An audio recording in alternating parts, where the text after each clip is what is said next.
Home means something different to everyone. But with Rocket Mortgage, home can mean even more. It can mean a college education, taming your high-interest debt, even a renovation. We've made it easier than ever to use your home equity. That home you worked so hard for, now it can work hard for you. Call 800-4ROCKET or visit rocket.com to find out more. Rocket Mortgage, LLC, licensed in all 50 states. NMLSconsumeraccess.org, number 3030. Richard Nixon. Well, I'm not a crook. Ronald Reagan. Tear down this wall. George W. Bush. I can hear you.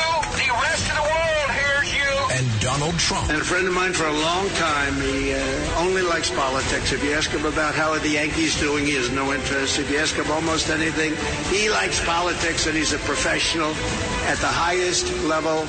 Roger Stone. All of these presidents relied on one man to secure their seat in the Oval Office. That man is Roger Stone. This is the Roger Stone Show on 77 WABC.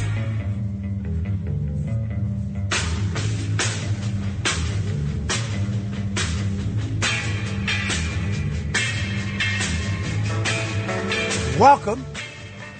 This is Roger Stone, and this is the Roger Stone Show at WABC Radio. WABC, making AM radio great again.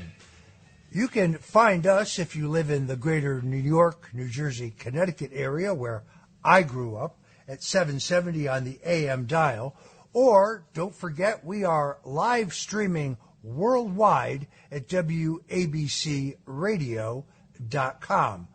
You can also find us at 107.1 FM on Eastern Long Island. So many different places where you can get the extraordinary programming at WABC Radio. Better yet, I suggest you get the 77 WABC app installed in your cell phone because you don't want to miss a minute of our all-star lineup here at WABC.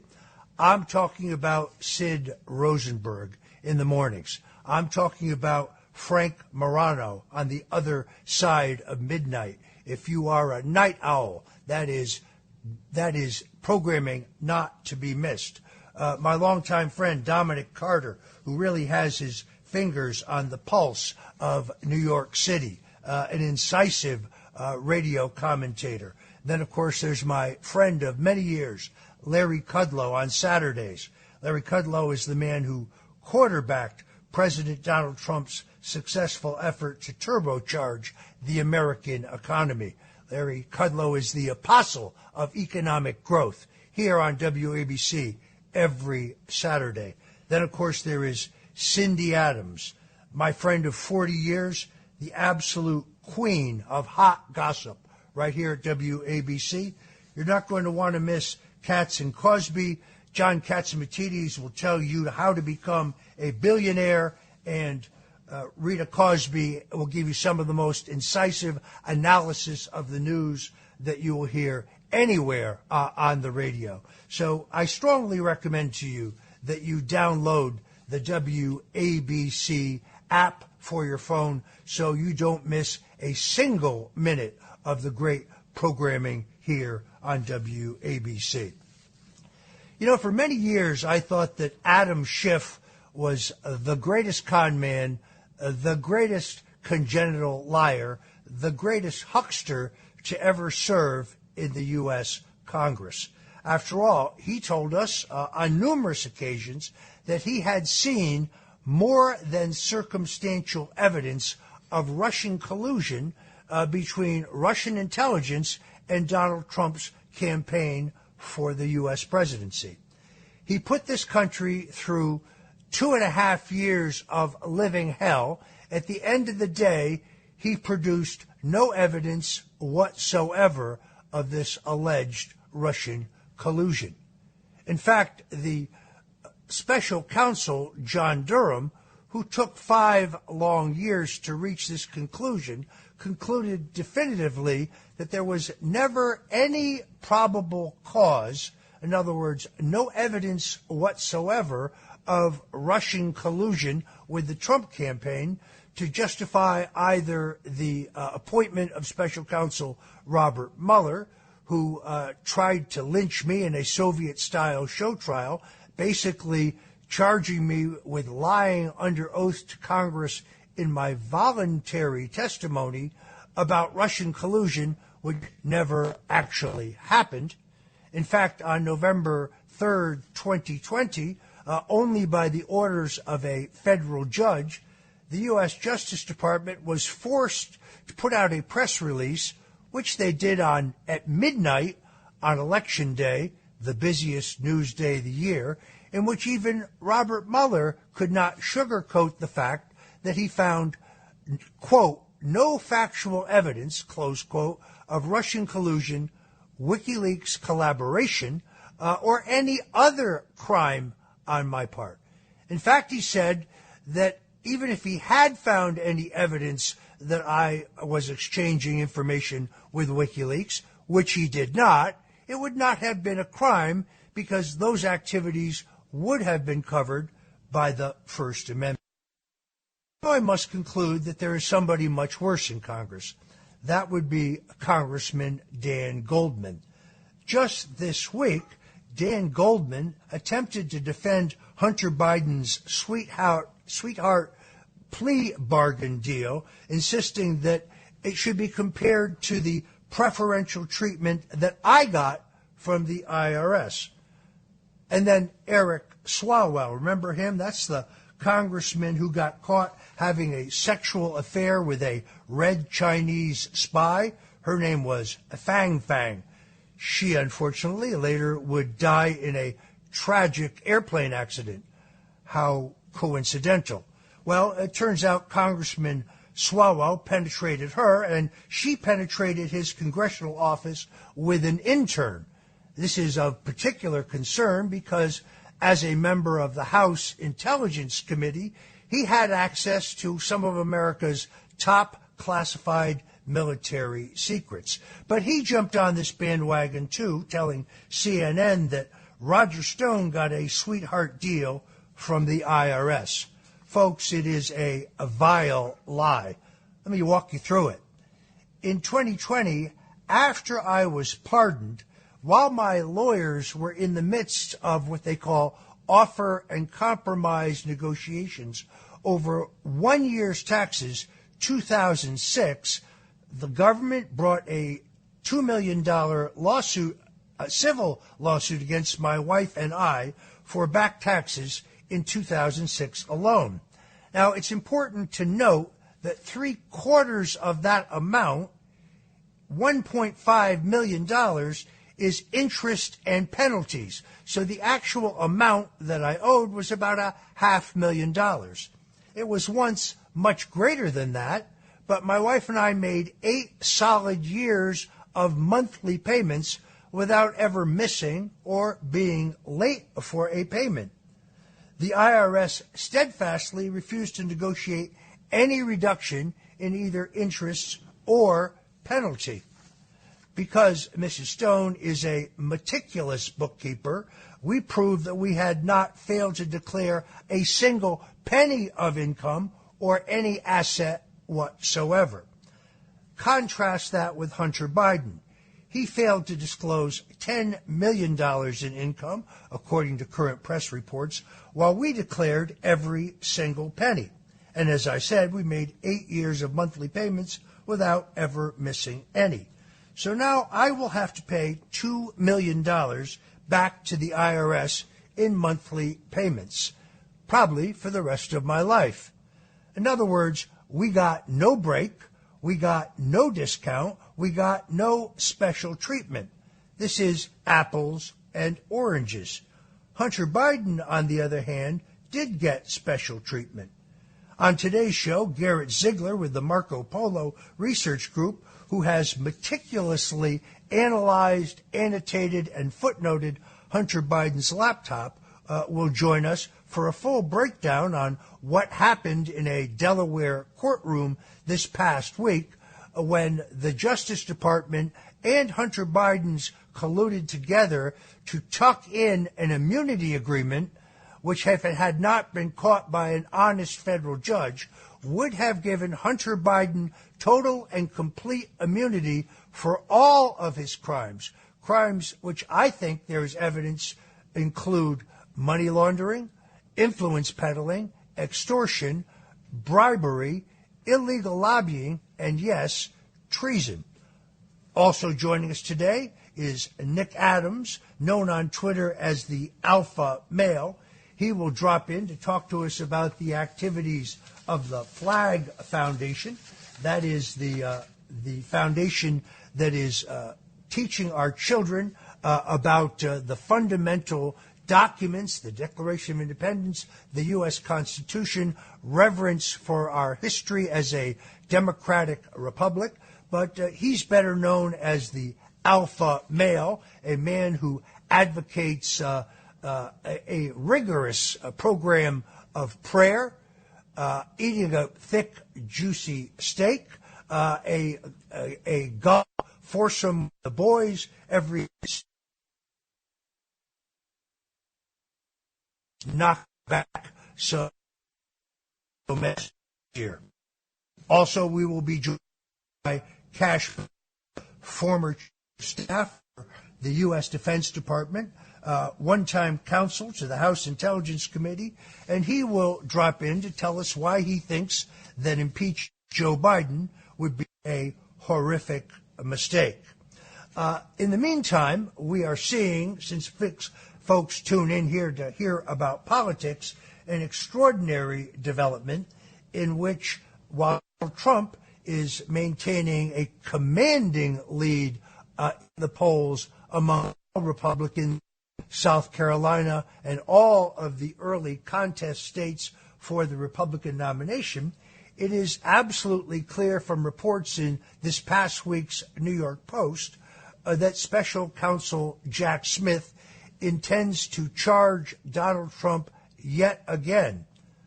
Last Thursday, the special counsel announced additional superseding charges in the case in Florida in which Donald Trump, I think, is wrongly charged with mishandling presidential and top secret documents. Pretty clear to me that under the Presidential Documents Act of 1977, President Donald Trump has the absolute authority first to determine what is a personal document and what is a government document, and to handle them in any way he sees fit.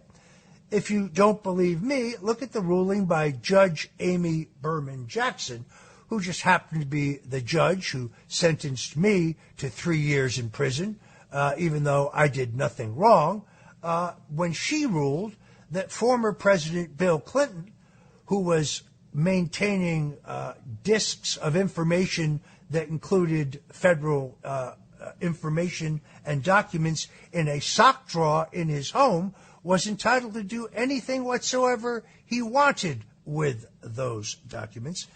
But it is now clear that the deep state and the Democratic media cabal is so petrified by the fact that Donald Trump is leading Joe Biden in every national poll and in every swing state that they seek nothing less than to disqualify him from being a candidate.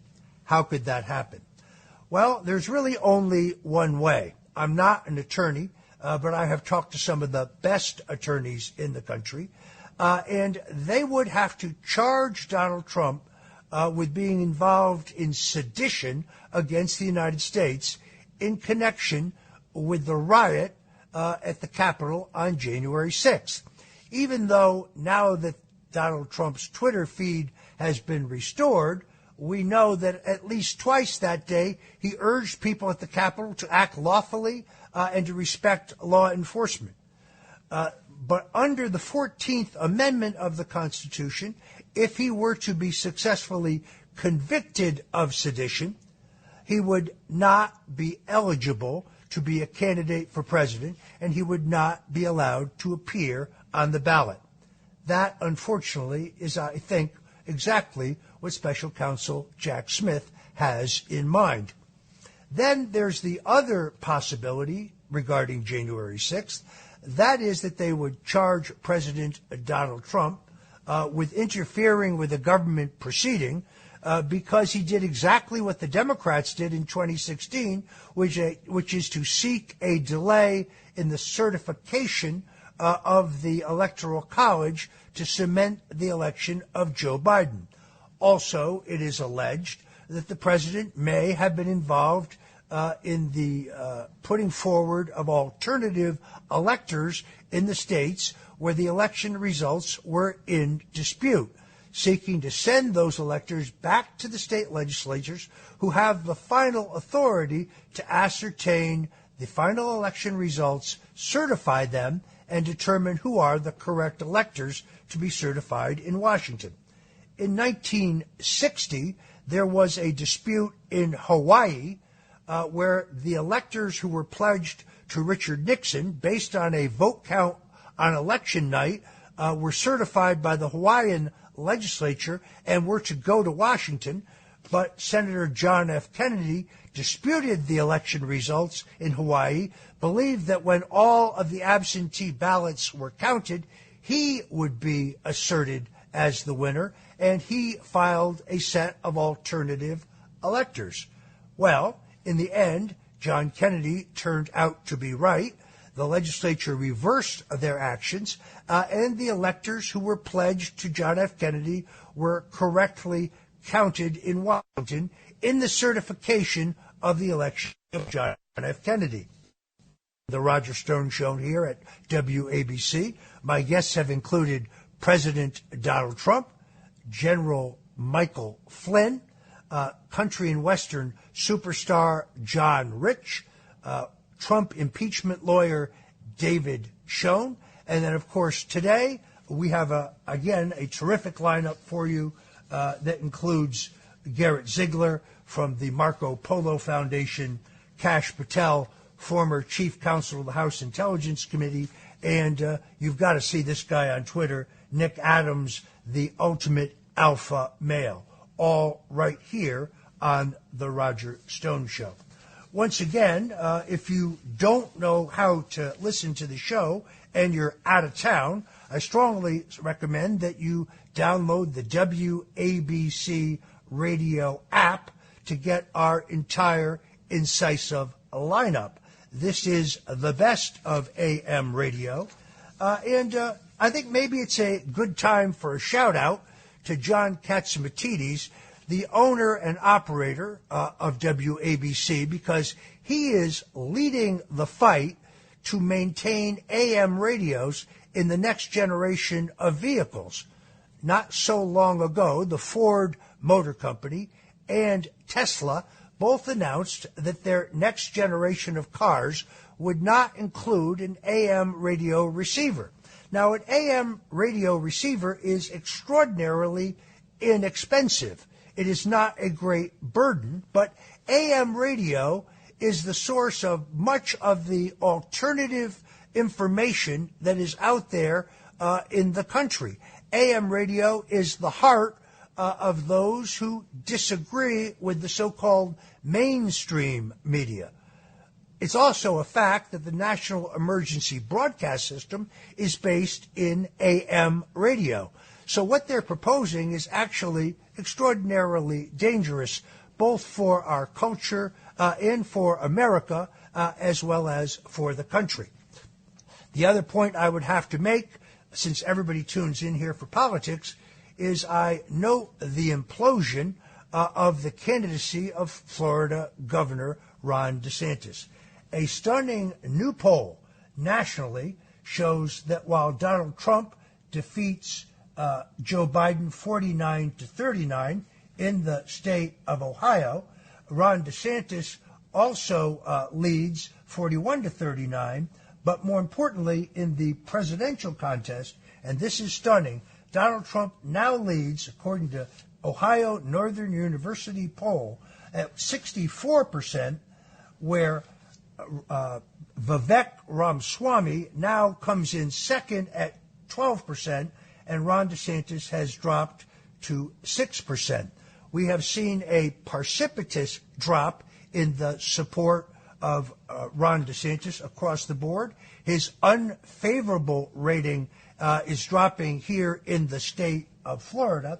But more precisely, based on my calculations, based on, I think, very imprudent spending and a top-heavy staff that once included 90 staffers, and I'm a veteran of 12 national presidential campaigns, he has burned through so much cash that it is likely that by October of this year, he'll be out of money.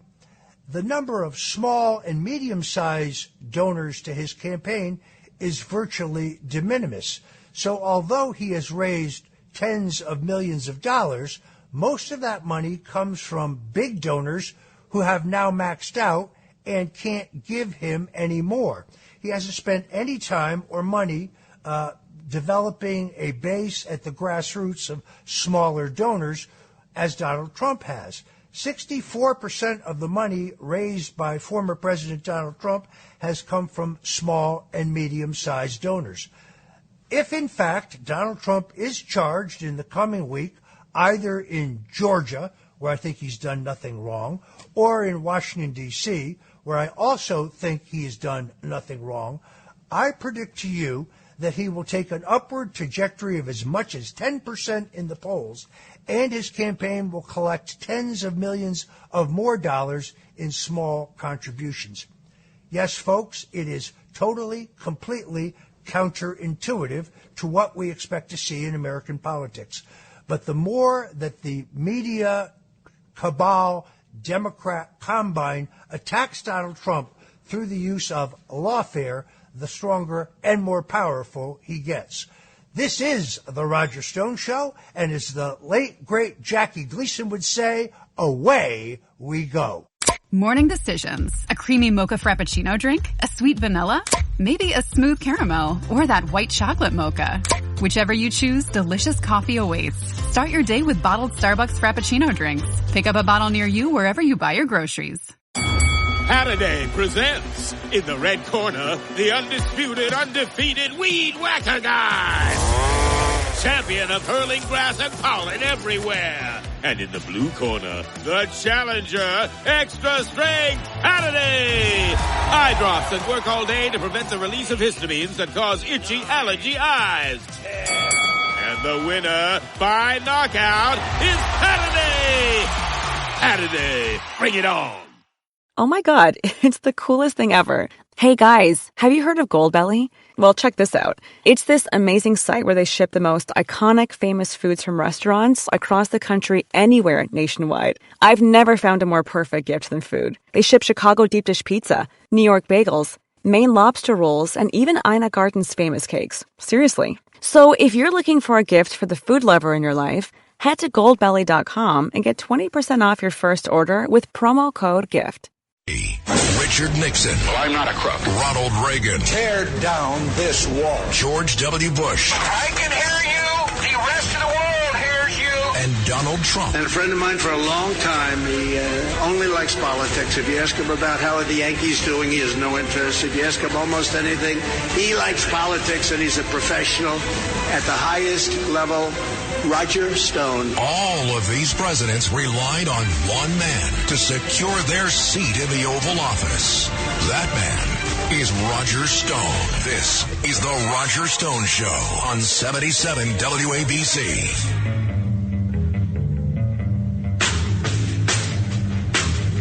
Welcome to The Roger Stone Show here on WABC. WABC Radio, making AM radio great again. Joining us now is Kash Patel. Kash Patel is a former Chief of Staff to the Acting Secretary of Defense. He is a former Deputy Assistant to the President and Senior Director for Counterterrorism at the National Security Council under President Donald Trump. He also served as Senior Counsel for the House Permanent Select Committee on Intelligence, and he has an important new piece in the Daily Caller days ago, in which he argues that when it comes to impeachment, we should forget Joe Biden. Kash Patel says it's time to hold Attorney General Merrick Garland and FBI Director Christopher Wray to account. Cash, welcome to the Roger Stone Show. Hey, Roger, thanks so much for having me. I'm back on the program. Appreciate it. Really appreciate you joining us today. I almost don't know where to start. There's a lot of talk about impeachment. The House Republicans have certainly uncovered shocking evidence of extortion, bribery, money laundering, influence peddling, illegal lobbying, and, dare I say it, treason. Multi-million-dollar transfers from Russia, Ukraine, Romania, China, and some American interests. There is a growing hue and cry in the country for impeachment, yet you argue quite eloquently that impeaching Joe Biden at this moment would be the wrong move. Tell us about it. Yeah, look, it might sound a little counterintuitive, but look, I think everybody on the political spectrum, right or left, knows the incompetencies of Joe Biden. You just have to watch him for 3.5 seconds. So we don't need to be doing their political dirty work for them. They don't even want Joe Biden to be the nominee. But more importantly, besides the political point, impeaching Joe Biden, we know he's connected to Hunter. We don't have to prove it anymore. We don't have to worry about it. The money, the admissions by Hunter Biden in federal court that he received hundreds of thousands of millions from China, Ukraine, and elsewhere, the phone calls with his dad on speakerphone. It's been well established, and we know he's guilty, Joe Biden, of high crimes and misdemeanors. So what's the most powerful method of accountability for the American people? It's not impeaching Joe Biden. It's impeaching the people that have destroyed our system of justice, that have created a two-tier system of justice. And that applies to everybody, not just Joe Biden. Whether the victim is, you know better than most, Roger, of being abused and unlawfully targeted by this system of justice. And then there's Donald Trump. Then there's every other American who was in and around January 6th, and so many other folks. And the architects of that two-tier system of justice are Merrick Garland and Christopher Wray. So if we impeach them and put them on trial in a House of Representatives where we have the majority, the world will see not just their testimony where they've been proven to have lied under oath about whistleblower retaliation, about representations regarding Donald Trump's prosecution, Hunter Biden, Joe Biden's classified doc prosecution, but more importantly, we'll get the documents. The congressional subpoenas will force the documents of their fraud. If we impeach Joe Biden, they will bury it. And so that's why I argue that we have to go after the two people that are rigging presidential elections, Merrick Garland and Christopher Wray. We cannot have that in our country anymore. You raise an excellent point. I mean, it occurs to me that the recent plea bargain arrangement pertaining to Hunter Biden was essentially put together without any reference to the overwhelming evidence that's entailed in the laptops. It's as if they never opened the laptop. And as we learned yesterday, they tried very cleverly to slip, unbeknownst to the judge, a full future immunity from prosecution of any crime into the intervention program pertaining to his illegal ownership of a gun and lying on the forms to obtain that firearm. The whole thing really does boggle the mind.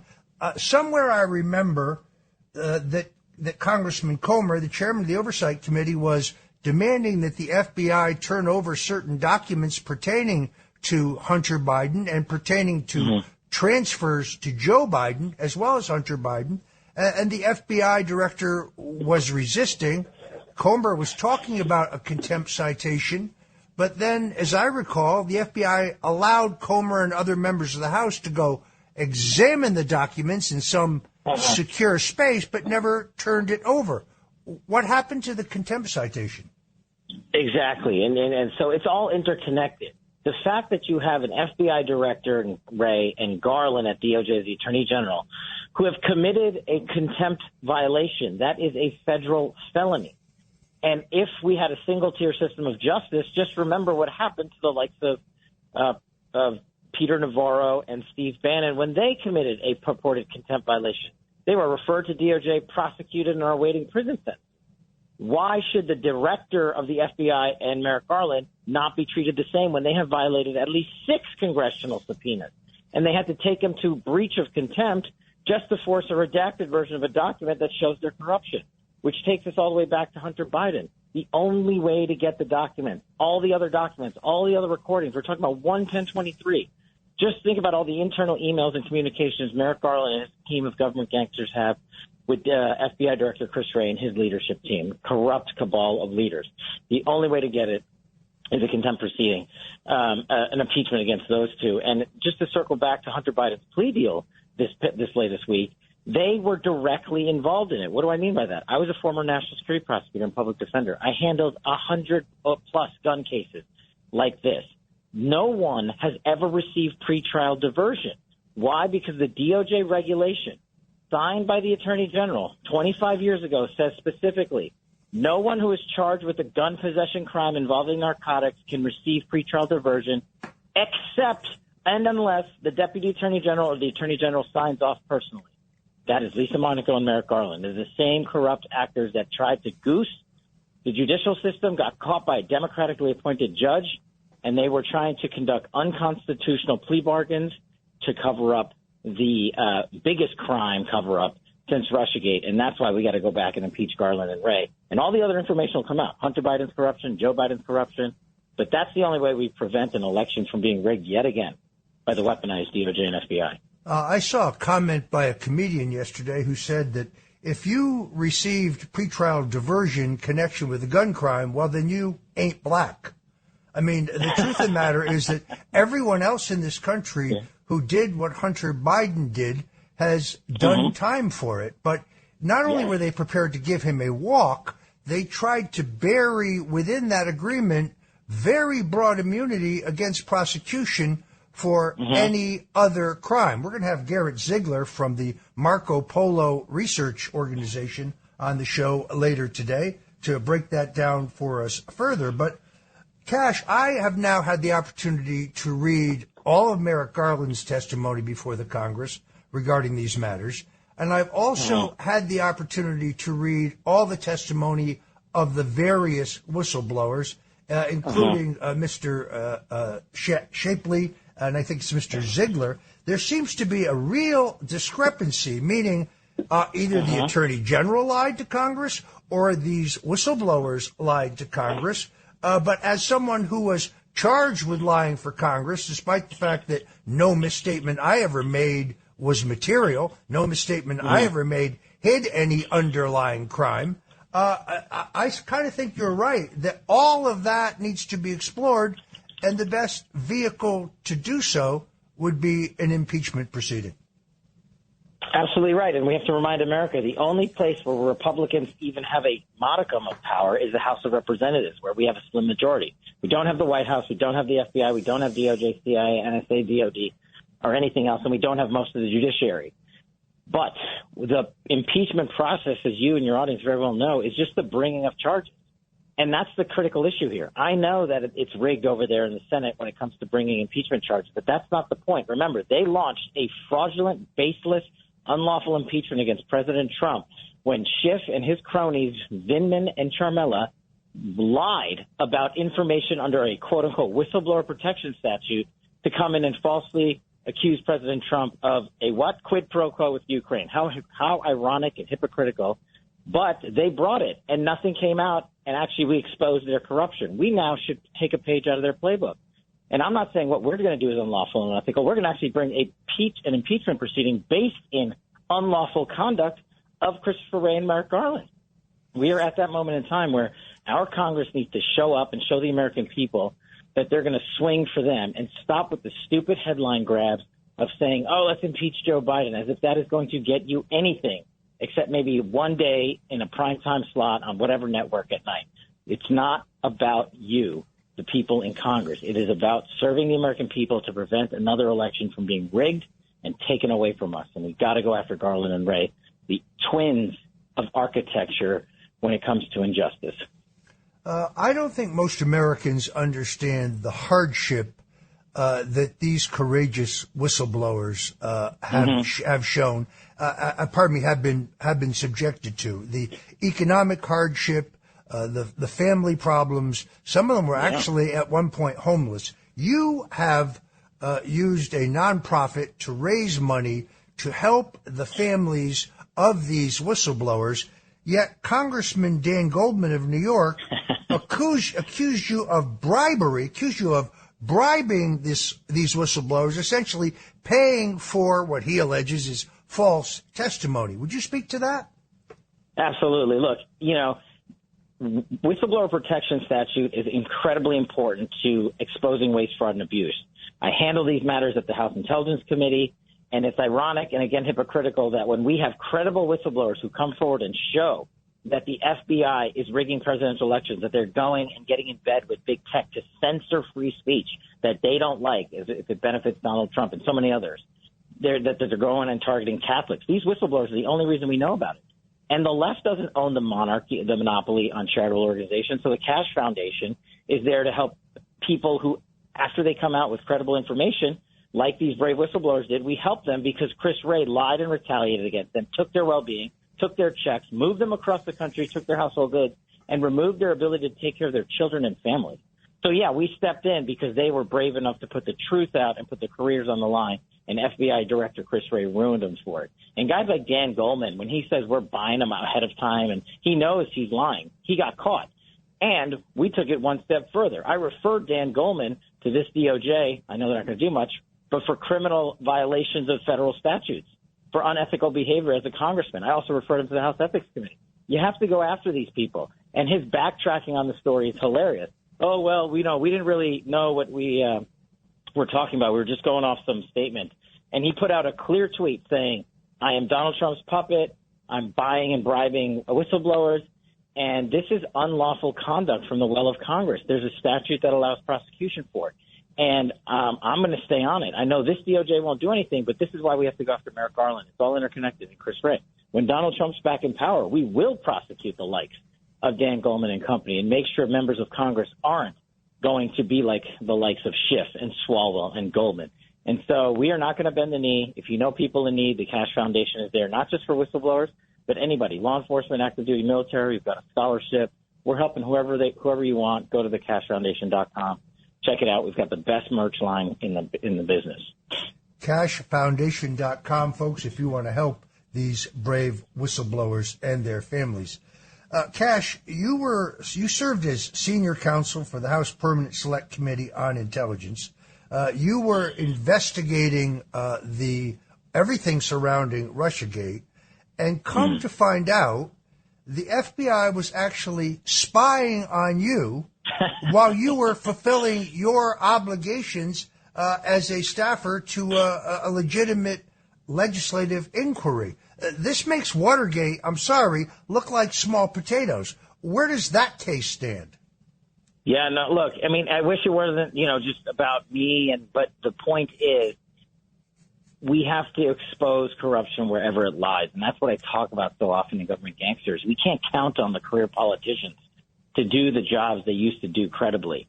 When I was running Russiagate 5, 6, 7 years ago for Devin Nunes, we were threatened by Rod Rosenstein and Christopher Wray in the skiff in the bottom of the United States Capitol. They came after us and threatened us to investigate and subpoena us and our records. The only ironical thing about that threat was they had already initiated the investigation months before that threat was made in January of 2018. And it's been widely reported that they did that.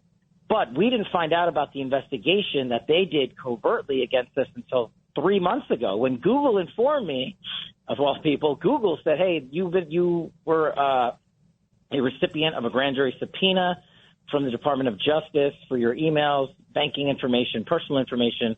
We have a 5-year term where we let the people know after it's lapsed. So that's how we found out. So then I said, well, that's not good. That can't stand. If they investigated me, what other staffers did they go after? And why did they do it? Because they wanted dirt on Devin, because we were exposing their FISA corruption, their FISA abuse, their unlawful targeting of Donald Trump, his campaign, and so many other people. And so what we did was we've now gotten the Weaponization Committee to open a formal investigation in Congress against Rod Rosenstein, Chris Wray, demanding all documentation, because the only people that could have authorized that matter are the director and the attorney general. And so we got to get all that document out. We got to keep the headwinds going. I'm glad that Congress is finally acting. And I'm also announcing on your show, Roger, that I have a lawsuit coming related to this matter We are not going to stand quietly by. If Congress doesn't get the information that is necessary to expose the corruption of FBI and DOJ from Rosenstein and Wray, I'm going to get it in the federal courts through my lawsuit against people individually that I'll name shortly in the next week or two. In my view, former Congressman Devin Nunes is one of the unsung heroes of this entire sordid saga of abuse of power by the Obama administration. I mean, the entire Russian collusion hoax is nothing less than the single biggest dirty trick in American political history. It's an abuse of power in which the full authority of the U.S. government and the extraordinary capability of our intelligence agencies was weaponized and used illegally and illicitly with no probable cause whatsoever in an effort to unseat a duly elected president. It was used as the rationale for the opening of the FBI's counterintelligence operation Crossfire Hurricane. It was used to rationalize the appointment of Robert Mueller as a special counsel. And most shockingly, it was used long after they knew there was no evidence to justify the FISA warrants that were used to spy on Donald Trump's campaign. You make reference to your book, Government Gangsters. We're going to talk about that in 1 second. First, I want to remind people, this is the Roger Stone Show. This is WABC Radio. You can listen to us streaming worldwide on WABCRadio.com. And we're interviewing Kash Patel, former Chief of Staff to the U.S. Department of Defense, former Deputy Assistant to the President and Senior Director for Counterterrorism, and Senior Counsel to the House Permanent Select Committee on Intelligence. Kash, you wrote a terrific book exposing all of these miscreants, government gangsters, but because you're a former government appointee, because you served in many key and sensitive positions in American government, your book had to be reviewed by the government before it could be published. And it looked to me like they were stonewalling publication of your book. Now I see that the book will be available. How did that play out? Yeah, thanks so much. Yeah, it's over. It's pre-order right now on governmentgangsters.com. I'm doing something special where I'm signing and personalizing messages. We don't need the book industry anymore to dominate and allow liberal lies to go through. That's what Government Gangsters is about. But you're right. A process that takes 3 months normally to review a book in a manuscript and let it out, and I agree with that original process, took 9 months in my case. 9. And I had to file a federal lawsuit. I had to hire an attorney, spend thousands of dollars, and sue the Department of Justice and DOD and FBI and everybody else that reviewed my book because they were slow rolling it. And they, at the end of the day, when we won our federal lawsuit, came back and said, oh, there's actually no real redactions in this book that are necessary. It was like 8 words, literally. It's so laughable. They were sitting on it because I name every government gangster in that book, Democrat and Republican. I give you the shorthand version, how to reform every agency in the back of the book. And I also go into my tenure throughout government service and who the corrupt actors are, like Bill Barr, like Mark Esper, like Gina Haspel, like Christopher Wray, like Rod Rosenstein, and so many others. But more importantly, it's not just about winning elections. Donald Trump called this the book to win back the White House in 2024, and it's the roadmap to do so. So if you want to dive in and have a great read, pre-order now at governmentgangsters.com. The book is releasing in September. It's currently heading up the charts to #1. So I appreciate you letting me talk about it. There are a lot of secrets in there that this government didn't want you to read, and they buried it for almost 10 months, but we did not bend the knee, and it's out. It's coming out in September, governmentgangsters.com. I cannot wait to get my hands on this book. So, folks, please pre-order now.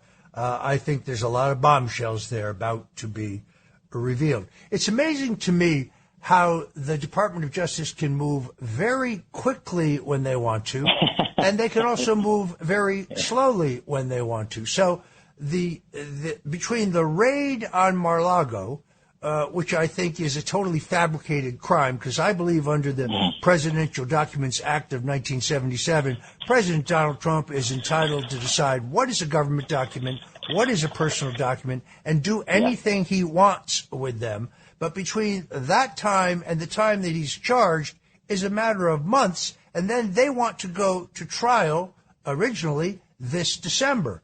On the other hand, John Durham, who is supposed to investigate the origins of the Russian collusion hoax takes 5 years, almost exactly the length of time for the statute of limitations to run out on the entire Hillary Clinton criminal gang. He goes through the steps of indicting the people at the lowest possible level of the Clinton-Obama crime syndicate, which is kind of like charging the guy who drove the getaway car in a bank robbery for double parking, while he lets the bank robbers testify against the driver, thus incriminating themselves, but he lets the bank robbers keep the loot anyway. It's the same story with your book. Instead of the regular 3 months, they sit on it and they buy time. It is outrageous to see the way the system has been gamed against President Trump and against anybody who, let's face it, isn't a Democrat. Yeah. No, you're absolutely right. And that's the central tenet of government gangsters. The two-tier system of justice isn't just in the courts, isn't just in the FBI and DOJ, isn't just in the executive branch. It's in the administrative state. It's in every level of government, state and federal. It's in the judiciary and the bench and the lawyers and the judges across this country. It's in the halls of Congress. The two-tier system of justice, and this is what I tell Donald Trump privately, and I'm happy to tell you publicly, it's one of the central tenets, in my opinion, of a successful presidential campaign. It is destroying American lives, and as Donald Trump has said, they are coming after you. He's just in the way. Look at what they are doing, so many of the Jan 6 families. Look at what they're doing to whistleblowers. Look at what they are doing to Donald Trump and how they are differently treating Hunter and Joe Biden. And then look at the judges across this country, state and federal. And my biggest problem is not necessarily with them, and I go into this in my book, is that what are the state attorney generals in Republican states doing, Roger? They have all the law enforcement authority invested in them through their Constitution and ours to prosecute individuals like Hunter Biden. Are you to tell me that Hunter Biden didn't use ill-gotten gains to have a prostitute service him in some state? That's a crime. They can prosecute him. They can impanel a grand jury. They can go get subpoenas and get cell phone data records and emails. Not one single Republican state attorney general has acted appropriately, in my opinion, to investigate the corruption that they have relied on DOJ to bastardize. That's on them as much as it is on DOJ. I'm waiting for an attorney general to step up in a red state and say, well, if you, Washington, won't act, we will. They have the authority to do it. It's just shameful that they haven't done it. Well, you got to hand it to Hunter Biden. He gets serviced by hookers, and then he writes it off on his taxes, calling it a traveling assistant. Unbelievable. Just unbelievable. Right. So, Cash, you've been a prosecutor. You understand this probably better than most. What do you make of these superseding indictments that were announced against President Donald Trump last Thursday, where they add additional charges to the facts surrounding the Mar-a-Lago raid? And that's the key right there. It's a superseding indictment. It's not a new indictment. It's information they had, and it shows you how DOJ, Jack Smith, Merrick Garland, Christopher Wray operate. They could have brought these same charges with the same boat way back when, but they wanted 2 bites at the apple. They wanted 2 times of a story, and they weaponized justice to do it. And also, there are no coincidences in government. I talk about that deeply in my book, Government Gangsters. These people are making all the decisions. Garland, Wray, Smith, Lisa Monaco. They decided to give Hunter Biden that sweetheart plea deal. They decided to let Hunter Biden go into federal court and almost commit an unconstitutional act because DOJ gave him a pass. And the next day, they just miraculously come up with a superseding indictment on Donald Trump to take away from the corruption that is Hunter Biden and Joe Biden and their own DOJ and FBI. No, there are no coincidences. And I think that's the focal point of this superseding indictment. Not to mention the fact that now they're going after the chef and the security guy. They are just reaching for headlines, and I think it's falling flat. I've looked at even the fake news media, and people are just saying, oh, great, more of your garbage, yet again, more of your unlawful conduct, and they don't even tie the newly found charges to any newly found alleged criminal conduct. They're just like, oh, we're going to add a conspiracy charge, an obstruction charge, because it sounds spooky. But we had this information the entire time. You got to ask yourself, why didn't they do that? It's not like they didn't have this information. They did it for political purposes, and that's what this indictment shows. the politicization and weaponization of DOJ and FBI, and they're continuing to use Donald Trump as its target. And I'm so glad to see him just bravely withstand this, steamroll them, and he's going to go around the country. I think he's traveling the next few days and just tell us what exactly he thinks in only the way he can do it. And that is going to be what America listens to, not these superseding indictments. Yeah, it really is an information war. In other words, how do we get the total collapse and exposure of Hunter Biden's fraudulent, rigged plea deal off the front pages and off the news? Oh, we drop yet another indictment against Donald Trump. It's all news management. That's really what it is all about. Speculation in the New York Post on Friday, very good piece, speculating that now Special Counsel Jack Smith, who has a record of being reversed in two major political corruption cases that he tried, one against former Senator John Edwards in North Carolina, where Edwards was acquitted on one count, the jury deadlocked on all other counts. The DOJ elected not to retry him. And then the extraordinary personal destruction of former Virginia Governor Bob McDonnell, where Jack Smith was reversed 9-0 by the Supreme Court of the United States, speculating that now Jack Smith will bring charges pertaining to January 6th. But there's been speculation, would this pertain to the riot at the Capitol, or would it pertain to the effort to delay the certification of the Electoral College votes, which, by the way, the Democrats tried in 2016, or alternative electors, which John Kennedy engaged in 1960.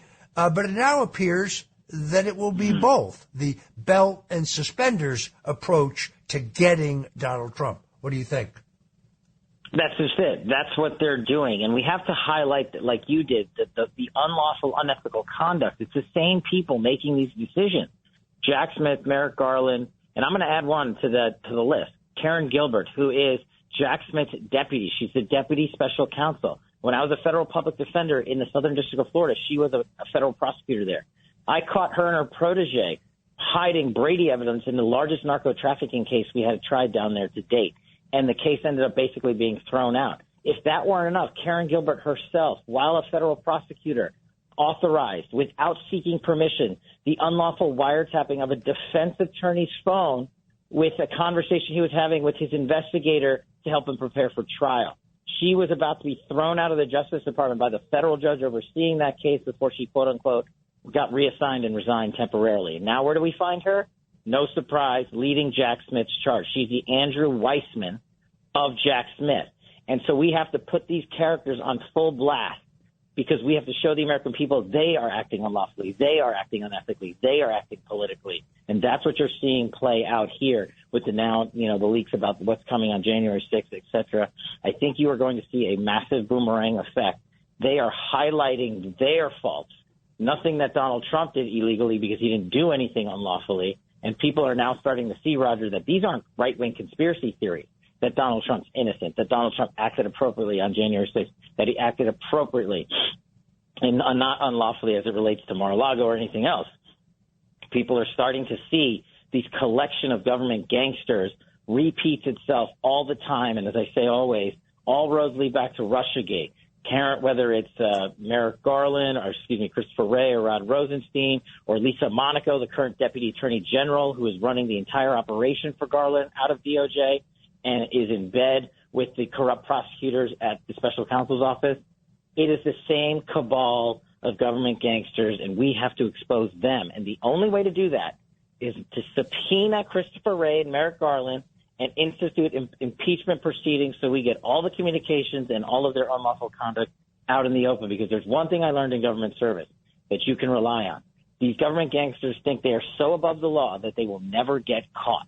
And when we caught them in Russiagate, they doubled down and said, we're just going to be smarter about it later. Don't worry, we're never going to get caught. And now with the Biden administration, they don't think it's possible. But that's where you got to catch them. That's where they'll slip up the most. And that's why we got to impeach Wray and Garland. Very, very hard to win an information war, which is really what we're in, with the level of censorship that continues to exist on many social media platforms and even Google's manipulation of our email. You and Devin Nunes have done a tremendous job with Truth Social. Truth Social is a very vibrant social media platform where you are very active. Tell folks where they can find you on Truth Social, and tell us a little bit about how Truth Social is doing. No, it's great. Thank you for that. I'm a member of the board of directors of Truth Social, so I'm intimately involved with it as Devin Nunes, the CEO, and Donald Trump, the founder and creator. It is a truly censorship-free speech platform, and it's the only social media I have. I'm at Cash on Truth Social, at KASH on Truth Social. We're lighting it up over there. But here's what I'd like to use Truth Social as another piece of evidence to show the disinformation campaigns of the left. They said it was failing. They said it would never get off the ground. They still say it's failing. Yet we are not failing. We are exploding in accounts. We are exploding in engagement. We are dwarfing the amount of actual information that's put out there, and we are not participating in any disinformation. It's not for the right. We have the left on there. We've got Gavin Newsom on there. We want everybody on there. I want AOC on there. And everybody is engaged in dialogue, and that is the beauty of Truth Social. And as I think we see the rest of the second half of this year play out, you're going to see another explosion. We are available around the world in every country now. We're on every Apple device, every Google device, even though they tried to thwart us along the way. So if you're not on Truth Social, check it out, because if it's for no other reason than the following: Donald J. Trump is only on Truth Social, and he's putting out his Agenda 47 daily there, and he's issuing truths on a daily basis, and it is wild, wild stuff. We're having a great time. Come join the party at Truth Social. You can find Cash Patel at Truth Social, at Cash. You can find me at Real Roger Stone. I urge you to sign up at Truth Social if you're not there. I can attest to what you say. Everybody is there. I can tell by my comments, because half the people love me and, well, half the people not so much.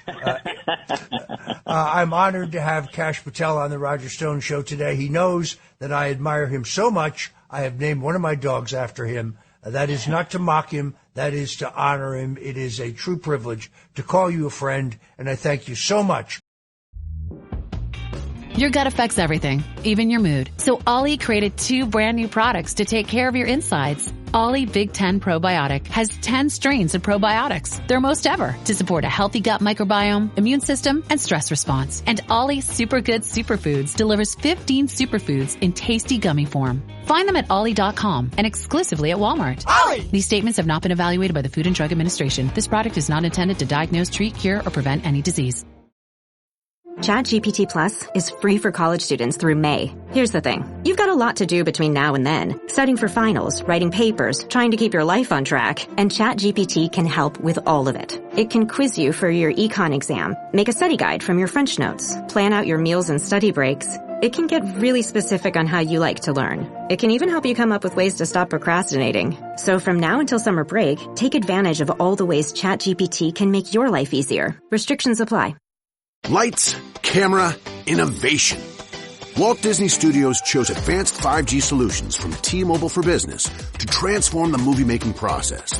Together, we kept a remote production hub in Hawaii in sync with a team in California to bring Lilo and Stitch to theaters this summer.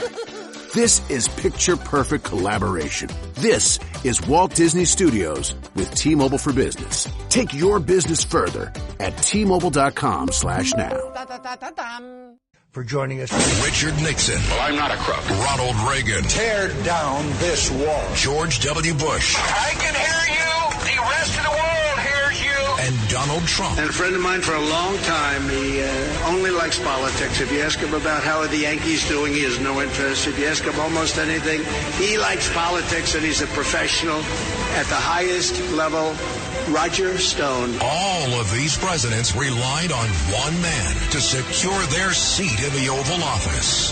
That man is Roger Stone. This is the Roger Stone Show on 77 WABC.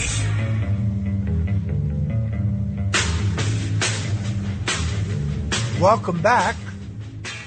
I'm Roger Stone, and joining me now is Nick Adams.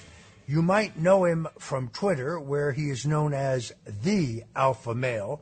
He's also the head honcho of the Foundation for Liberty and Greatness, and he joins us now on the Roger Stone Show. Nick Adams, welcome to the show. Roger, it's a pleasure. I'm delighted to join you and your listeners. Thank you for having me. Now, you immigrated to the United States on July 29th, 2016. That's right, the 29th of July. That marks 7 years as your anniversary of immigrating to the greatest country on earth, the United States.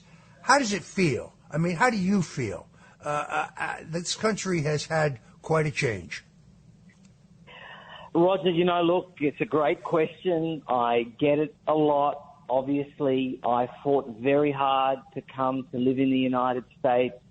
Anybody that's tried to immigrate legally the right way from anywhere else knows precisely how hard it is. It took me many years. It cost me many tens of thousands of dollars. I love America, and I am still in love with the idea of America. There's still no place I'd rather wake up. I still want to kiss the ground every single day. I still believe that despite all of our problems and all of our challenges, and you and I know better than everyone how many challenges and problems there are, but despite all of that, I still think that this is the greatest place on earth, and I am more determined than ever to fight for it, to preserve it, and to make sure that the people that want to change it into the place that I left and so many millions, tens of millions of others over the course of history have left to come here, I want to make sure that those people don't have the level of influence that they have now. Now, you left behind in your native country a very promising political career when you made the decision to come to the United States. Tell us about that. Look, I left Australia, Roger, because Australia is a country that I think really is for people that prize timidity and moderation and desire a life characterized by small steps. And I never had a personality that fit into that Australian conformity. I always felt differently. I like to joke that I was an American trapped inside an Australian body for the first 32 years of my life. I was always entrepreneurial. I was always a bit of a maverick. I always wanted to do things a unique way. I wanted to blaze a trail and leave a legacy and colour outside of the lines and do all of that stuff. And unfortunately, in Australia, when you do those things, all of a sudden you become a target. All of a sudden, life becomes rather difficult and unpleasant. And I wanted to come to a place where my boldness and my willingness to take risks would be rewarded, where I could find people that would support me and buttress my efforts and really take me to the next levels and be mentors and supporters and all of that kind of stuff. So that's why I came to the United States of America. I worked out that Australia wasn't really for me. I did have a lot of success in Australia. I was very young, but I was elected to local government at the age of 19, one of the youngest ever elected. I became the youngest deputy mayor in Australian electoral history at the age of 21 and 8 days, the 13th of September 2005, in a suburban council there in Sydney. So I obviously I had a great academic record, but I really wanted a lot more. And America offers a lot more to people like me. It's been the place where people whose dreams are too big for the countries of their birth come. And that's certainly me. And when I look at my life over the last 7 years, Roger, it's the best decision I've ever made, and it's just incredible. You know my relationship with the 45th President of the United States. I've been on board Air Force One. I've been bowling at the White House. I have a personal relationship with the president. People in the media refer to me as the president's favorite author. He endorsed 3 of my books in the 4 years that he was in the White House. He appointed me a presidential appointment to a board that is within the Smithsonian Institution, the Wilson Center. So I have gone on to live a life. I have more than 3 million followers on all of my combined social media platforms. I have a thriving non-profit. 9 governors have given me honorary status in their states. These are things that would never have been possible had I stayed in Australia. They would never have been possible anywhere else, quite frankly, in the world. And that's why what we have here is so special, and that's why it's so terrifying and devastating that so many people want to change it. Now, Nick, you have established yourself on Twitter as a top alpha male and one of America's most eligible bachelors. You described the perfect day as beginning with prayer, along the way a thick, juicy steak, then perhaps a foursome on the golf course with the boys, and rounding out the night with a round of drinks, domestic beer, of course, at Hooters. What is it about you and your message that makes you so very magnetic to the ladies? Well, Roger, look, you put it so nicely. Look, I'm a boy. I'm a regular man. And unfortunately, that has been under attack incredibly by everybody in our culture. The feminists, the woke agenda, the beta males, everyone has made alpha males or men with traditional masculinity, they have made them to be public enemy number 1. And what I try and do is I try and be as real and as normal and as playful as I think that all men naturally are. And the truth is that I love playing a foursome with the boys on the golf course. I love having an ice-cold domestic. I love having a steak. The vegans can get bent. The people that don't want to allow us to have any steak, I've got no time for them. I'm not a big fan of the soy milks and the almond milks and the oat milks. And I often say on Twitter that you need an alpha male has a diet that consists of 80% protein and precisely 0% soy. And I think that that's a very good guide for all young people. And I think that my message really resonates. Roger, I've been stopped in Israel, in Jerusalem.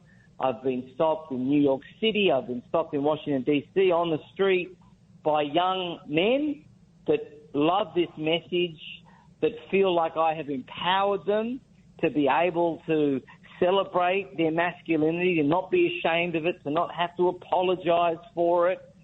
And women love alphas. Rog, I mean, you know that better than anybody. Women love men that are strong, that put their foot down, and that are leaders. That's what nature intended. And I have a lot of fun with this, but there's a lot of seriousness to it as well. You know, a couple of weeks ago, I had the privilege of going to a UFC fight with President Donald Trump. It was an extraordinary experience. The president got an amazing reception. But as I looked around this enormous stadium filled with 5,000 people, I didn't see any vegans. I didn't see anybody snacking on tofu. I didn't see any atheists. And I certainly didn't see any beta males. So there's a whole world of men and women out there who agree with you, Nick. Do you think that Governor Ron DeSantis' colossal flame-out, he's now being passed in the polls by Vivek Ramaswamy, can be attributed to the fact that he's simply a beta male and that President Donald Trump is a dominant alpha? In other words, did Ron DeSantis ever even stand a chance against President Trump, considering the difference when it comes to masculinity between the two? Roger, I think that Governor DeSantis made a colossal error in entering this race. I don't believe he was ever going to have a chance at besting Donald Trump. Donald Trump is an alpha beast. Ron DeSantis can simply not compete with that presence, with that ability, with that strength of mind, of courage, of all of that kind of stuff. And he's entered the race, and I think that people are really seeing him for what he is. I mean, I've often asked the question, Roger, is Ron DeSantis running for president or is Casey DeSantis running for president? I mean, to me, it seems that Casey DeSantis has an outsized influence on her husband. And I'm looking to elect, if I wanted to elect Ron DeSantis, I'm looking to elect him, not his wife. So these are big issues. And of course, an alpha male isn't governed by the influence of his wife, and it appears that Ron DeSantis in many ways is. So these are all things I think that have come to the fore during this campaign in the last few months since Governor DeSantis got in.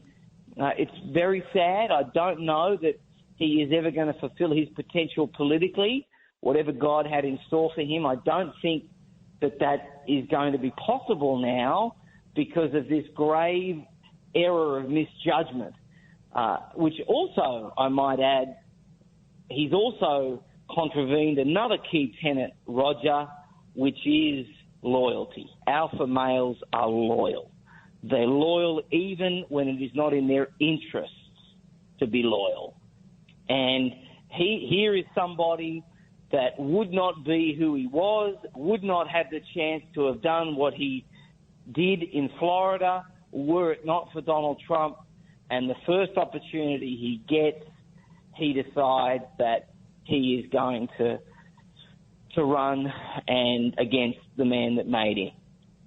So all of these things, when you start to calculate them, Roger, when they just begin to add up and people form the perception of a disloyal, weak candidate whose time it is not and who was, unfortunately, I think, given very wrong advice to jump into this race.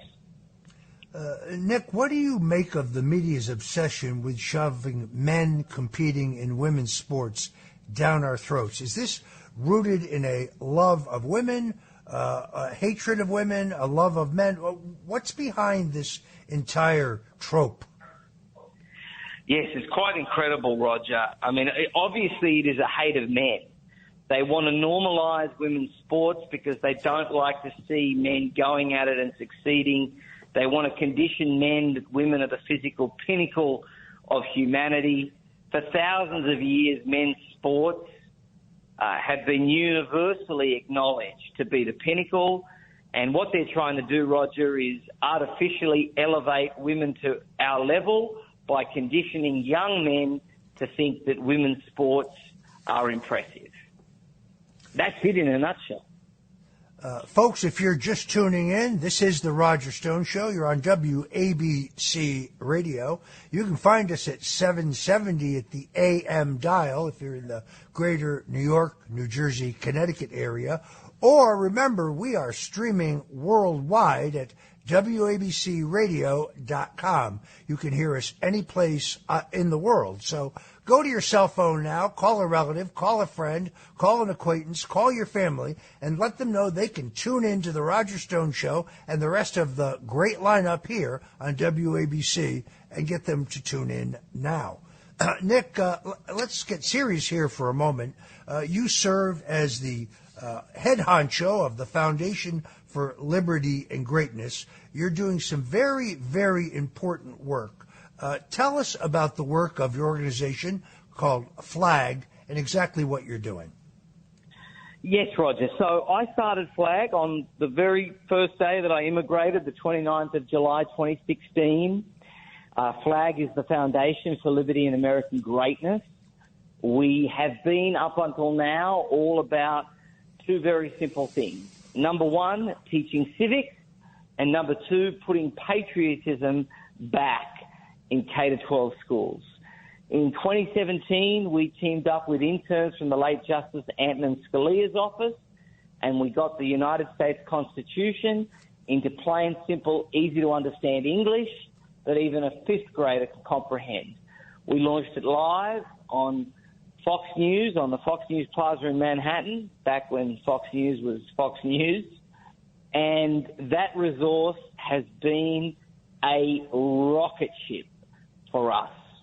On the heels of the stunning success of our Students' Constitution, Roger, we released the Students' Declaration of Independence, Students' Selected Readings of the Federalist Papers, and the Students' Guide to the Electoral College.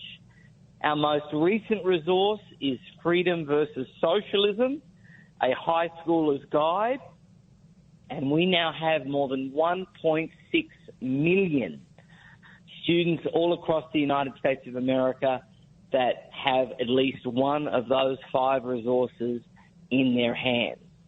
We also have a teacher's guide for teaching civics that has been completed by professional development experts. This is for in-classroom instruction, and we have over 12,000 teachers that use that resource in their classrooms and their work. We also have our parent and grandparents guide to teaching civics. We call it Around the Dining Table, Patriots Around the Dining Table. And this allows families, Roger, to completely circumvent, if they wish, the toxic, poisonous K-12 system that we sadly have in this country today, and they're able to teach their children and grandchildren at home what they need to know, the fair, objective representation of American history and America's founding principles. We also produce resources that explain what critical race theory is and all of the plethora of issues within the K-12 system and to inform citizens so that they're able to fight on behalf of their children and grandchildren. They're able to take up the fight to their local school board. They're able to take up the fight to the teacher or the principal or the superintendent or whatever the circumstances require. So we're all about making sure that young Americans understand what it means to be an American, Roger, and that they have the confidence to defend America when it will be undoubtedly attacked. And quite sadly, I think we have a situation where for several generations now, we have not passed on what it means to be an American. We have not taught Americanism, the limited government dimension, the moral dimension. And that's what we try and do. We do school presentations as well. We have our Flag Schools Pledge where we get schools to commit to doing 3 very simple things. Number 1, display an American flag in every classroom. Number 2, recite the Pledge of Allegiance every day. And number 3, sing the national anthem before all major sporting events. We host a big gala each year. This year we had Glenn Beck. Last year we had Kayleigh McEnany. The year before that, Dennis Quaid. Before that, Laura Ingram, Bill O'Reilly, Eric Bowling. We also work hard, Roger, to make sure, and you can follow us on social media. We reach about 20 million Americans a month on all of our combined social media platforms. So make sure that you follow Nick Adams and Flag on any of the platforms that you're on. I don't have, unfortunately, it's just the reality that social media is the way that young people today receive their information. And so I believe as a political strategist, Roger, certainly not on your stratospheric level, but on my base level, I believe that we should never let the enemy, in this case the left, play unopposed on any territory.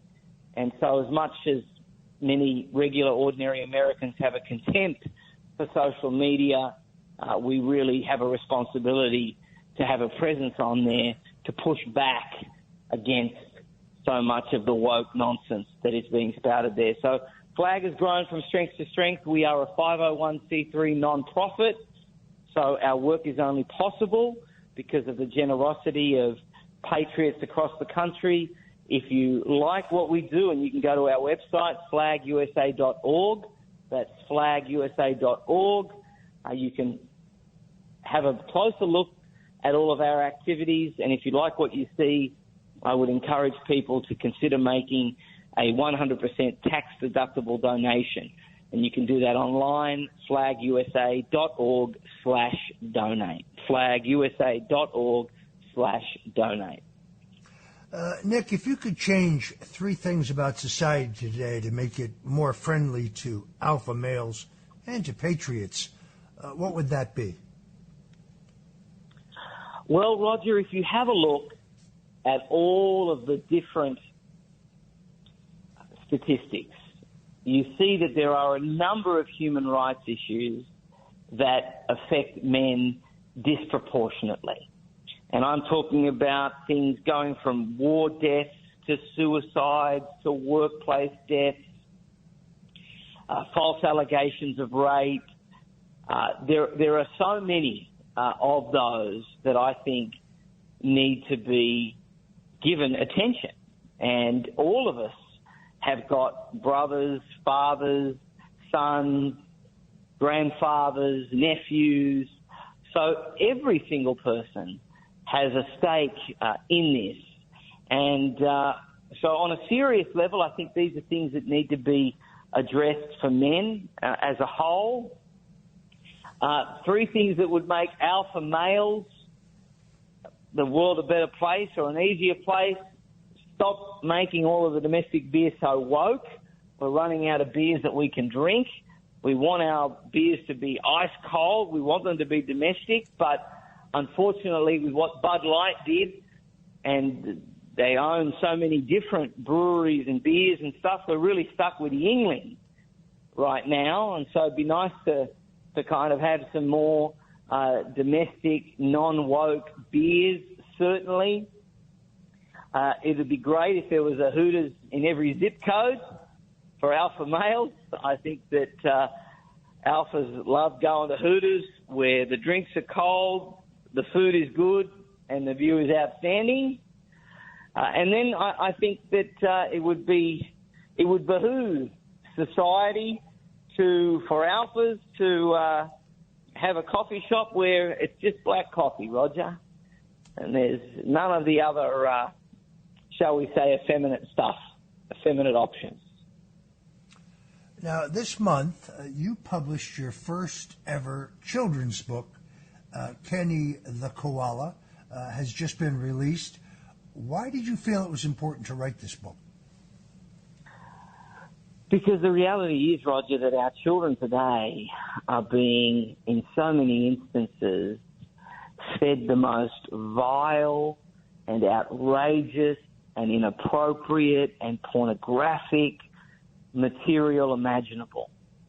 We have drag queens reading to our children in public libraries various books that either depict sexual acts or they depict the plight of a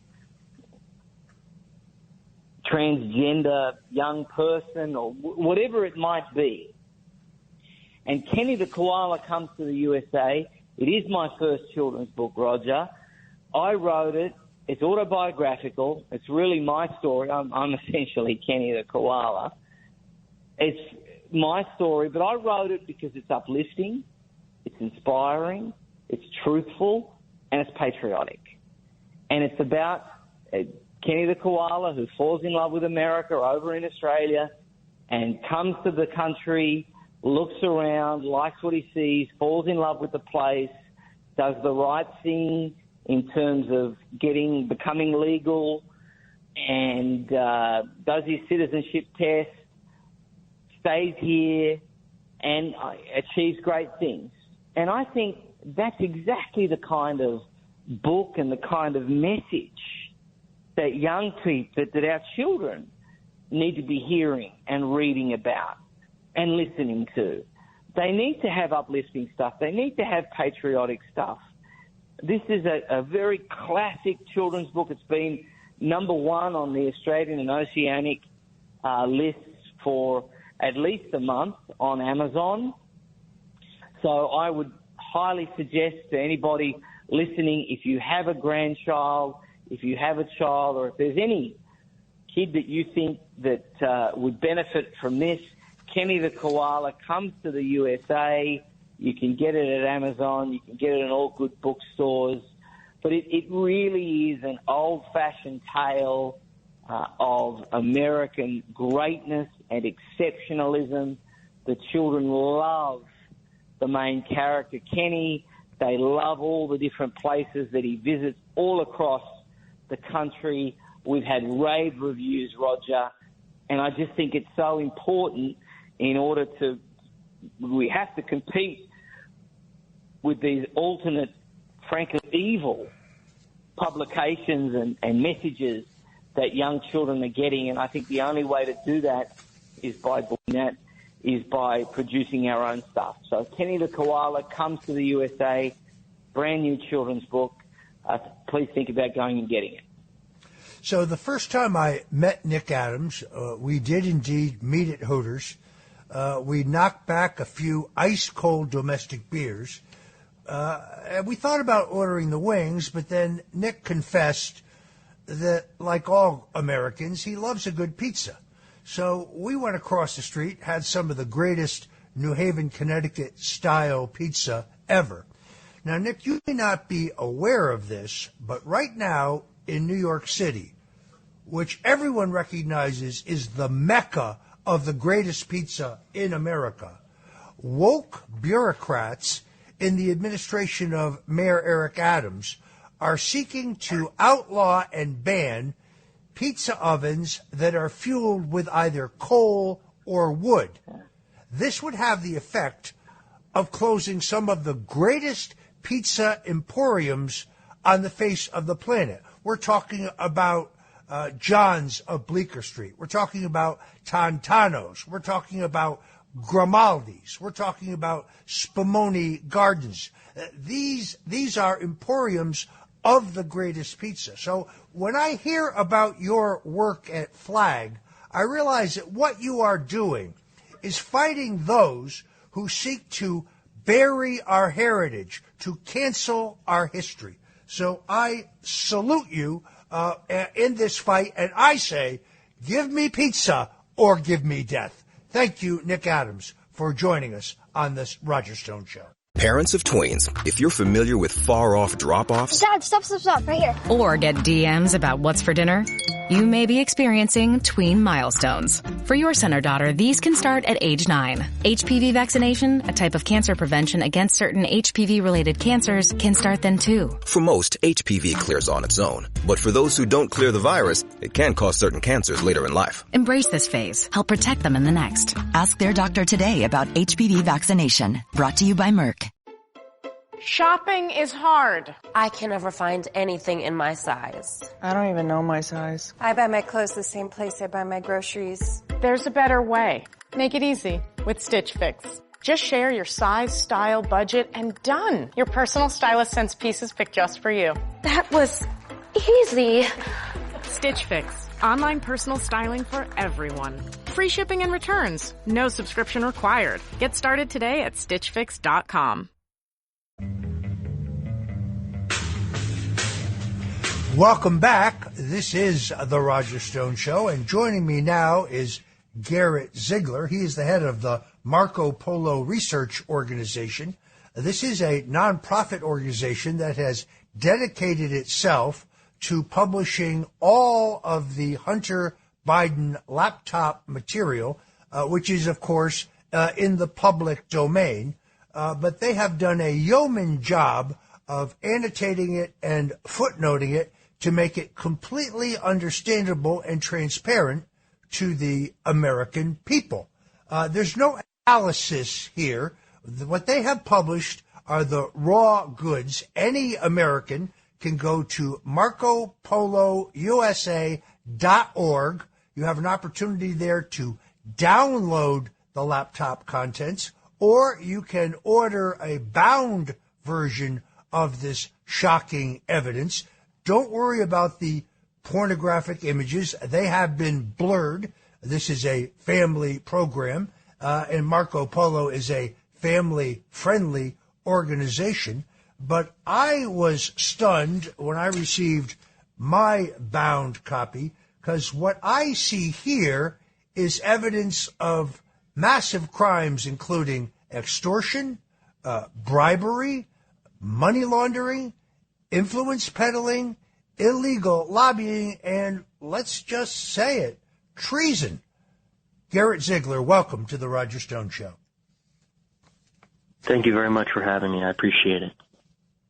So this is a massive undertaking. I don't think there's anyone in the country who has a better grip on what Hunter and Joe and Hunter's uncle Jimmy and other members of the Biden crime family have done. Talk to us first, before we get to the breaking news, talk to us about the process of curating this enormous trove of evidence. Yes, well, the very first step was to separate all of the files on the device, and this, abandoned laptop, which I have a copy of its hard drive, is over 200 gigabytes. And it would be like any crack addict's laptop in that it was not organized at all. There were different file types strewn about, zero folder utilization. There were pictures of his, 13-year-old niece in bathing suits next to emails from Ukrainian oligarchs, right next to each other on the desktop. It's that insane.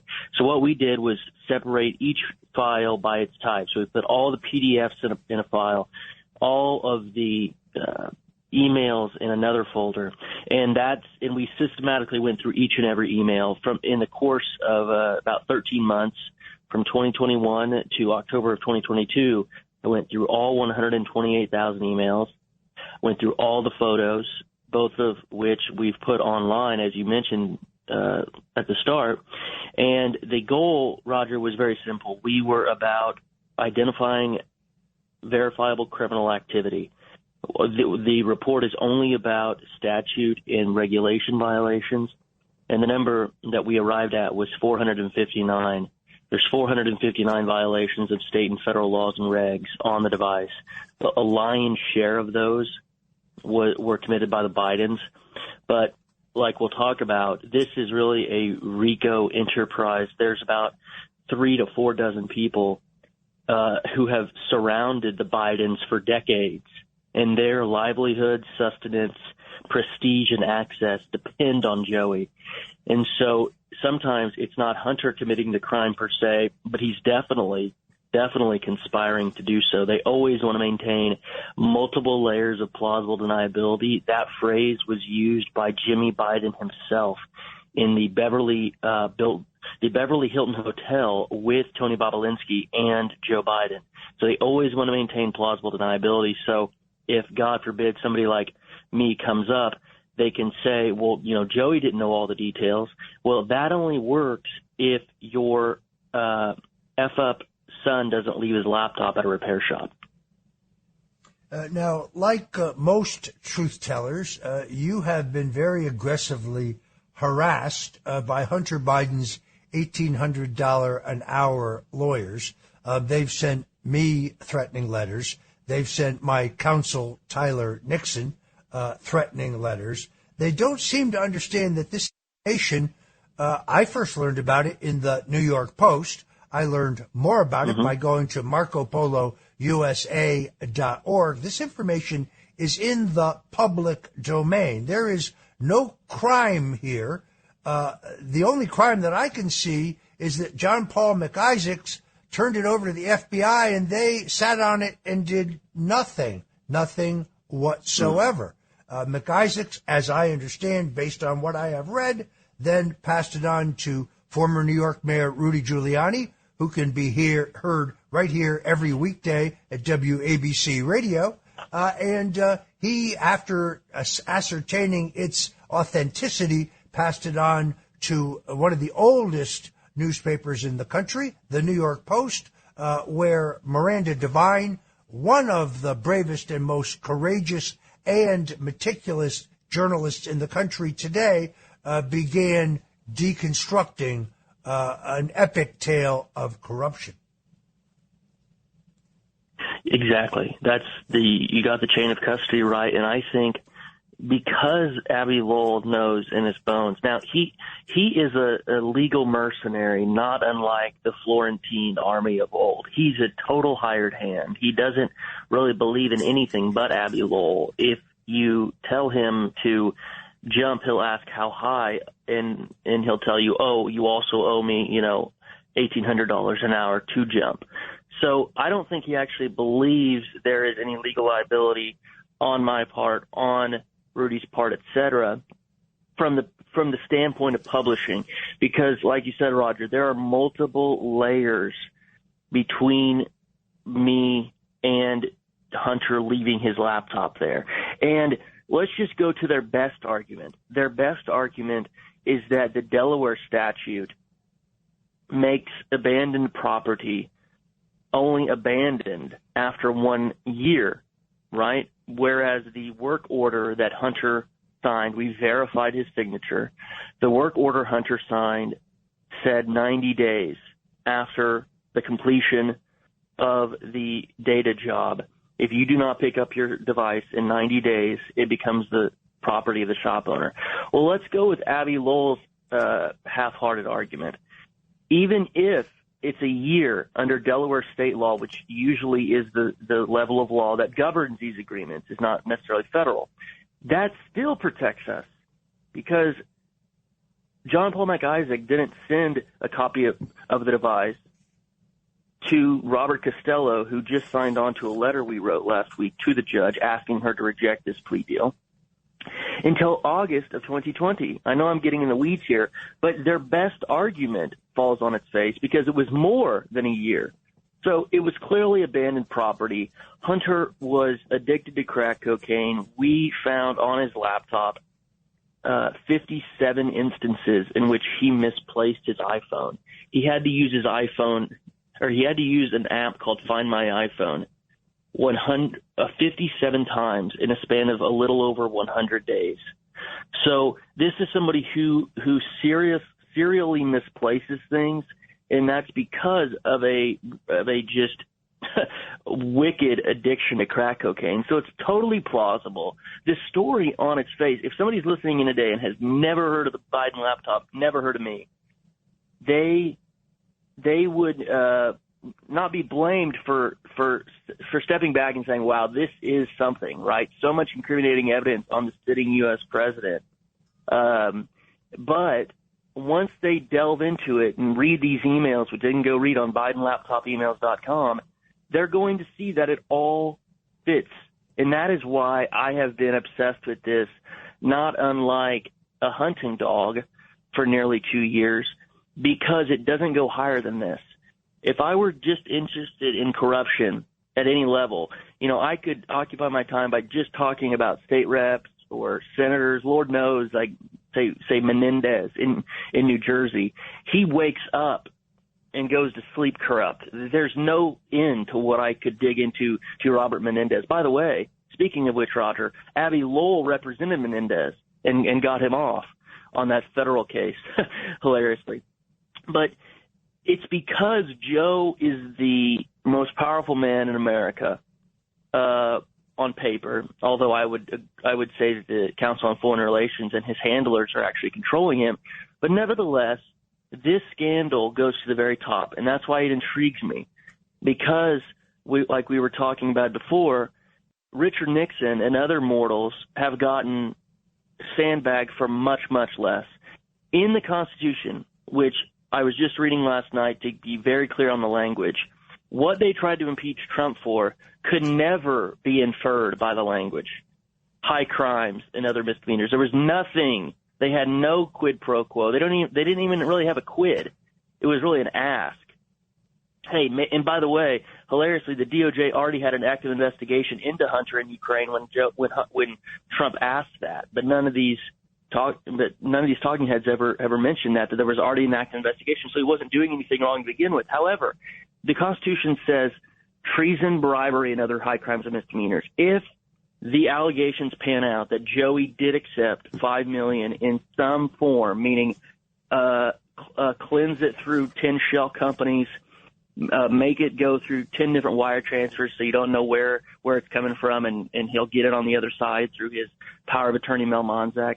If that's the case, there's never been a clear reason to impeach somebody, because the founders put the clause in there themselves. They could have just said treason and other high crimes and misdemeanors, but no. Somebody in that room, and I admit I'm ignorant about, I should go back and read the notes of who wanted it included in the document, but they said treason, bribery, and other high crimes and misdemeanors. And what makes it impeachable is because Joey was the VP when all of this was going down. The shakedown to get Shokin fired was when Joey was the VP. So there's very few things in America more relevant than this topic, and that's why I'm glad to be talking about it. Yeah, what we now know, of course, is that the entire Ukrainian impeachment was designed to cover up the truth. I mean, Joe Biden actually openly bragged about using his authority as vice president and threatening to withhold $1 billion if the Ukrainian government did not fire a prosecutor who was investigating Burisma and its involvement with his own son. But what we now know through the House Oversight Committee is that Joe Biden and his son each got $5 million wired to them through a labyrinth of dodges and blinds in order to buy that influence. It really boggles the mind. Walk us through the plea deal and the fast one that Hunter Biden's lawyers attempted to pull on a federal court judge only yesterday. So this broke down because the U.S. government proposed a deal that it had never proposed before in the history of the U.S. Republic, which is they were going to incorporate within a standard plea agreement, which covered the two misdemeanor tax charges, a so-called diversion agreement on a felony gun charge. And the 5-second explanation is that the judge said, this is unprecedented. She asked the prosecutor 4 times, is this unprecedented? He admitted 4 times under oath that it was unprecedented. And that is why she's kicking the can down the road for another month. I think it might even be 2 months before they appear back in court. Marco Polo obtained the transcript. I made friends with the court reporter, thank God. And the thing that everybody needs to realize is they were asking the judge to do something where there's no process for this. They asked her to sign a document, namely the plea agreement, that incorporated provisions from an agreement called the diversion agreement that she can't even sign off on. So they're asking her to put her John Hancock on something that she doesn't even have full control over. And so what they need, and by the way, why did they do this? That's what nobody's talked about yet. I've been watching this news. I have Twitter, Twitter notifications going every single minute for this. The one thing that's been missing is the fact that if the government put the gun charge in the normal plea agreement, which would have happened to Joe Smith, Lord knows what would have happened to Roger Stone, they would have given the judge power to put Hunter in jail for as much as 10 years. Because if the gun charge goes in the plea agreement, the judge has power to sentence him to the maximum penalty of the charge. Now, do I think that would happen? No. But nevertheless, the gun charge is materially different than the misdemeanor tax charges, obviously because one's a misdemeanor, one's a felony. But the punishment for the gun charge is up to 10 years. And so Hunter really has 2 priorities. Avoid jail at all costs, which he's already going to get because his daddy's the president and he'll pardon him. But even more than that, he wants to get a global agreement done so he doesn't ever have to, revisit this again. So they wanted to basically pull fast on the judge. The transcript itself has the judge saying, so you basically expect me to rubber stamp this and not say anything. She says that 2 different times. So this is a small win for us. Ultimate justice has not been achieved, obviously, but it is better than the worst case scenario. The worst case scenario is the hearing lasted, 40 minutes on Wednesday, and she signed both documents, and everybody said, wow, nobody's above the law. Give me a break. Yeah, I've been particularly interested in this because miscreants such as Dan Goldman, Eric Swalwell, and others have said that I somehow got a sweetheart deal from the IRS. Let's be very clear. I was sued in 2020 over my 2006 taxes. I owe the IRS, there's never been any dispute, $2 million, 3/4 of which is interest and penalties. I'm up to date in my taxes for every year since 2006. I made 8 years of monthly payments against the amount I owed for 2006 without ever missing a payment until I simply ran out of money. So essentially, having never failed to report a penny of income, having never failed to report any asset whatsoever, I simply, because of their prosecution of me, ran out of money. I was given no break. I was given no negotiated reduction in penalty and interest, which is what would normally happen if your name was not Roger Stone. I got no break whatsoever. Contrast that with Hunter Biden. He failed to report at least $8.2 million in income, failed to declare it entirely. I think the actual number is closer to 10 million. Yet I have Dan Goldman and Eric Swalwell saying that I got a sweetheart deal. Really? I will have to pay every single penny of that off in monthly payments for the rest of my life.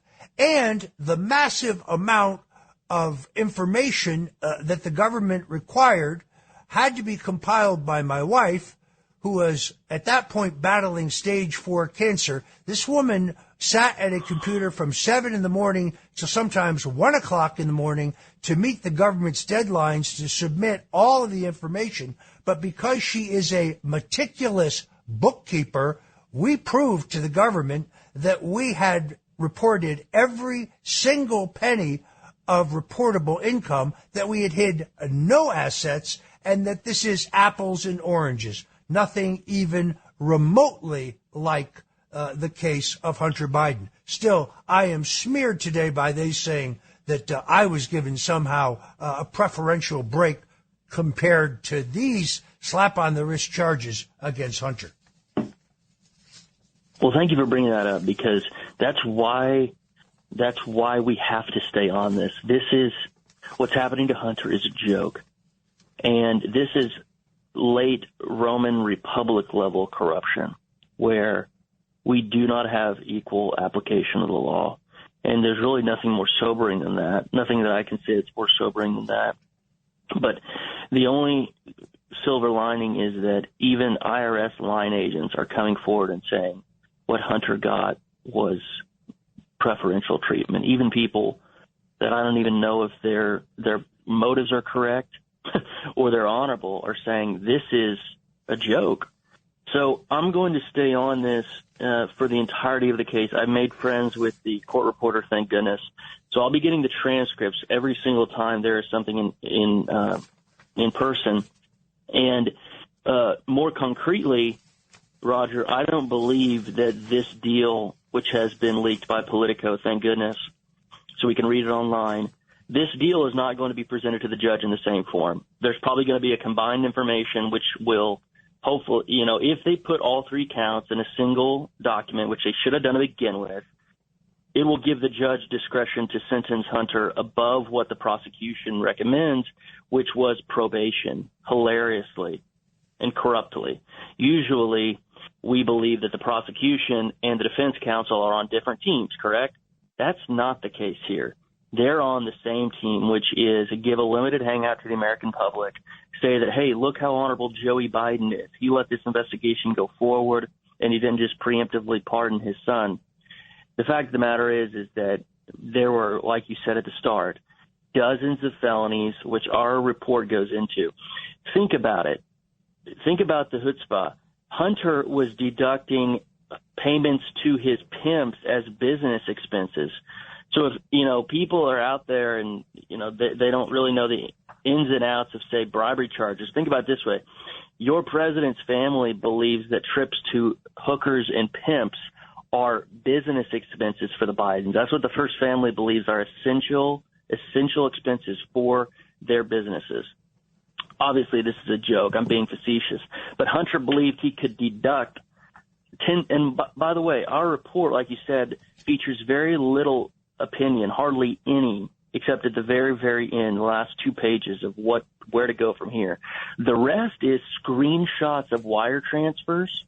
So basically wire transfer receipts, emails, text messages, transcripts of audio messages, which Hunter recorded. And so we're just putting out primary source material. And if anybody's wondering, this last thing I'll say, is why I've done this, why did I spend almost 2 years doing this? Well, the way I look at it, and I think you'd agree with me, beyond election integrity, little else matters, correct? Because our only way to rectify this abomination is to get new people in office who aren't compromised. But if I can't work on election integrity, and I don't really know much about it, to be frank, I can analyze stuff post facto. But as far as creating new laws, there's very simple laws we have to enact, like single day voting, no absentee voting unless you're, disabled and deemed as such by the U.S. government. Beyond that, there's nothing more important than if your president is compromised. So the only thing that I really think about besides my wife and sons is the Bidens and election integrity, because every other issue, in my opinion, flows from those two things. If your president's compromised and you can't vote in a new person because they control the elections, very few other issues in public life matter. And so that's why I'm going to stay on this. They'll literally have to kill me to stop me. Lawsuits haven't worked. Nothing else has worked. We're not funded by a big foundation, right? So they can't cut off our funding. We don't run by ads or so. We do all small dollar. Our average donation's $50, and we have that number in the thousands. And so it's really a grassroots army we've created. And I would urge all your listeners to go and read this letter that we sent a week ago, last Friday, 21st, which Costello and Rudy signed on to, which lays out all of the prosecutorial misconduct that occurred during the investigation, which is reason enough to reject the plea deal. As I pointed out, I now have to make $2 million of payments to the IRS, which means I'll be paying for the rest of my life. An average citizen in the offer and compromise program, which I was in the middle of having my tax attorneys negotiate with the IRS when they filed a civil suit against us on a Friday at 5 o'clock, putting out a press release that implied but didn't say that we had underreported income or failed to report assets. Entirely false. But a guy named Kevin Morris came along and he paid off Hunter's past due tax bill, or in this case, I should say, his unreported declarable income tax bill to the tune of $2 million. Who is Kevin Morris, and what role is he playing in all of this? Kevin Morris is playing a central role, and I will say that Marco Polo has been on him like a dog in a bone, and Kevin Morris is the beating heart of all of this, because those letters which you alluded to earlier that Abby Lowell sent to you and Tyler Nixon, those would not be except for Kevin Morris. He spent millions of dollars on Hunter Biden, and there's precisely zero evidence from Kevin Morris's history that he is a generous guy who gives without counting the cost. He is wanting something in return. What that precisely is, we don't know for sure, but one reasonable speculation is the BHR shares. Kevin Morris now controls, which we released in documents that were given to us from somebody within BHR, Roger, within the Chinese company itself. Kevin Morris now owns that 10% through a vehicle named Skinny Atlas LLC, which on the open market would fetch $6 to $10 million, which ironically is around the same amount that Kevin has given to Hunter. So there's a quid pro going on here. It's only an amount of time before Marco Polo gets his hands on it. He has sued me and Marco Polo for a collective $60 million. That litigation is working its way through the L.A. Superior Court right now. It is a disaster. This is a guy who knows no bounds of corruption. He has been involved at the very high levels of Hollywood since the mid-'90s. He's personal counsel to Matthew McConaughey and many other A-list stars. His wife, Gabby Morgerman, is the top agent at William Morris. This is the beating heart of the degenerate Hollywood left-wing scam. And so the fact that we have taken an interest in him, and remember, he's saying that he's not a public figure, that I'm harassing him. I've never even went up to his house in public. I've never even been around him. And he's saying that I'm harassing him. It's a joke. It's pure lawfare. But guess what? We had to round up $100,000 to get the best attorney in L.A. to fight this nonsense. But there's a silver lining. If we win our anti-SLAPP motion, Kevin has to pay all of our legal fees. And I can assure you that check from Morris Morgerman Trust is going to be on our website till the end of time if we win. All right. Garrett Ziegler with the Marco Polo Research Group. Again, you can find them at marcopolousa.org. I strongly recommend that you go there for several reasons. One, to get your copy of the shocking Hunter Biden laptop contents, which you can either order and have sent to you, or you can download online. Also urge you to consider making a contribution, because this is a David and Goliath struggle. Garrett has 8 young associates who work with him. These are all young men devoted to the cause of truth. This is not a political or a partisan effort. This is simply producing the facts and documenting them, annotating them, footnoting them to make them understandable. You are truly a truth teller. Garrett Ziegler, thank you so much for joining us on The Roger Stone Show.